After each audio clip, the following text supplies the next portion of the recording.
समस्त देशवासियों को गणतंत्र दिवस की ढेर सारी शुभकामनाएं। आज मैं आपको ये बताना चाहूँगा कि स्वतंत्रता दिवस क्यों मनाते हैं और कब मनाते हैं, गणतंत्र दिवस मनाते हैं और क्यों मनाते हैं, कब और क्यों मनाते हैं, ठीक है। और संविधान दिवस मनाते हैं तो उसके पीछे का इतिहास क्या है, क्यों मनाते हैं और कब मनाते हैं, ये सारी चीज़ों का जिक्र मैं करूँगा।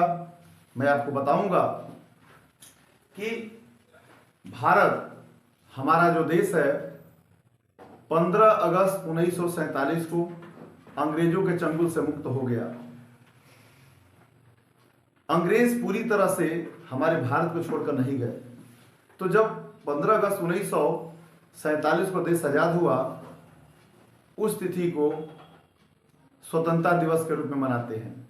अर्थात स्वतंत्रता दिवस जिसको इंडिपेंडेंस डे कहते हैं, इंडिपेंडेंस डे कब मनाते हैं, 15 अगस्त 1947 को। अब समझते हैं संविधान दिवस क्यों मनाते हैं और कब मनाते हैं। संविधान दिवस इसलिए मनाते हैं, इसके पीछे का इतिहास क्या है मैं आपको बता रहा हूं कि 26 नवंबर 1949 को संविधान बनकर तैयार हुआ। 26 नवंबर 1949 को संविधान क्या हुआ, बनकर तैयार हुआ। इसलिए उस दिन को हम संविधान दिवस, कॉन्स्टिट्यूशन डे मनाते हैं, ठीक है। और लागू कब हुआ, 26 जनवरी 1950 को लागू हुआ, है ना। लागू कब हुआ, 26 जनवरी 1950, अर्थात 2 महीने के बाद। तो 26 जनवरी 1950 को लागू हुआ था, इसलिए गणतंत्र दिवस मनाते हैं। उस दिवस को क्या मनाते हैं, गणतंत्र दिवस के रूप में मनाते हैं।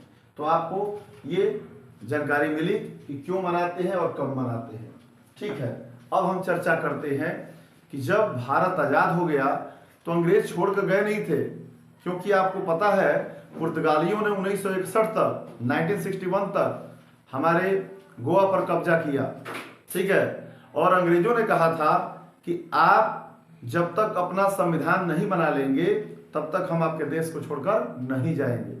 आखिर कैसे आप देश चलाएंगे, ठीक है। तो आपको इतिहास की बात याद होगी कि नेहरू जी प्रधानमंत्री बने, भारत के प्रथम प्रधानमंत्री बने 1952 में, 1952 में। 5 साल सरकार अंतरिम सरकार के तहत चली, नेहरू जी बने 5 साल बाद, 47 में आजाद हुआ, 5 साल बाद बने नेहरू जी। तो ये बहुत बड़ी कहानी है, इसको मैं संक्षेप में बताना चाहूंगा कि संविधान सभा का गठन हुआ 1946 में। समझते हैं संविधान सभा गठन कब हुआ, 1946 में, जिनमें 389 सदस्य थे। कितने थे, 389, इंग्लिश में 389 मेंबर थे, ठीक है। अब समझते हैं 46 में संविधान सभा का गठन हुआ। अब देखिए पाकिस्तान भारत से 14 अगस्त 1947 को अलग हो गया। कब हुआ, 14 अगस्त 1947 को अलग हो गया। पाकिस्तान में 90 सदस्य चले गए। जब अलग हुआ तो पाकिस्तान चले गए, यहाँ के जो सदस्य थे इसमें से 90 सदस्य, तो कितने बचे संविधान सभा में, बचे सदस्य कितने थे, 299, 299 बचे थे। संविधान सभा पर हस्ताक्षर हुआ 1950 में, 15 सदस्यों का देहांत हो गया था, याद रखिएगा। जब संविधान सभा के हस्ताक्षर की बारी आई 1950 में तो 15 सदस्यों का देहांत, स्वर्गवास हो गया था, है ना। तो 284 जिनमें महिलाएं 15 थी, याद रखिएगा, 15 महिलाएं थी। तो 284 सदस्य संविधान पर हस्ताक्षर किए। उस समय संविधान का वजन 13 किलो था। कितना था, 13 किलो, याद रखिएगा, ठीक है। अब चलिए आगे बढ़ते हैं हम लोग। संविधान निर्माण के लिए कई समितियों का गठन हुआ।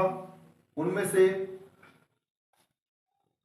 एक समिति थी प्रारूप समिति। प्रारूप समिति ड्राफ्टिंग कमेटी भी कहते हैं इंग्लिश में, जिसके अध्यक्ष कौन थे, चेयरमैन कौन थे, B.R. अम्बेडकर। कौन थे, B.R. अम्बेडकर, ठीक है।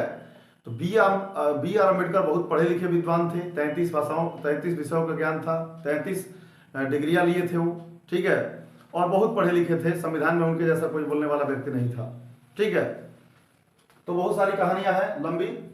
अब समझिए, संविधान सभा के अस्थायी अध्यक्ष बनाए गए डॉक्टर राजेंद्र प्रसाद। इन्हीं की देखरेख में संविधान का निर्माण हुआ। अस्थायी सदस्य बने थे, अस्थायी अध्यक्ष बने थे डॉक्टर सच्चिदानंद सिंह 2 दिन के लिए। अगर पूछा जाता है कि अस्थायी अध्यक्ष कौन थे, संविधान सभा के अस्थायी अध्यक्ष कौन थे, डॉक्टर सच्चिदानंद सिन्हा, जो 2 दिन के लिए क्या बने थे, अस्थायी अध्यक्ष बने थे। संविधान सभा के सलाहकार कौन थे, डॉक्टर बी.एन. राव, जो बहुत ही पढ़े लिखे व्यक्ति थे और इन्होंने विदेश संविधान का अध्ययन किया और हमारे संविधान में कुछ उचित चीजों को समावेश किया। ठीक है, तो इनके बारे में भी जान गए। अब संविधान जब बनकर तैयार हो गया तो कितने अनुच्छेद थे, कितने आर्टिकल थे, 395 पार्ट जिसको चैप्टर कहते हैं, 22 शेड्यूल अनुसूचियां 8, और वर्तमान में कितने हैं, तो आर्टिकल 395 पार्ट 25 और शेड्यूल 12 है ना।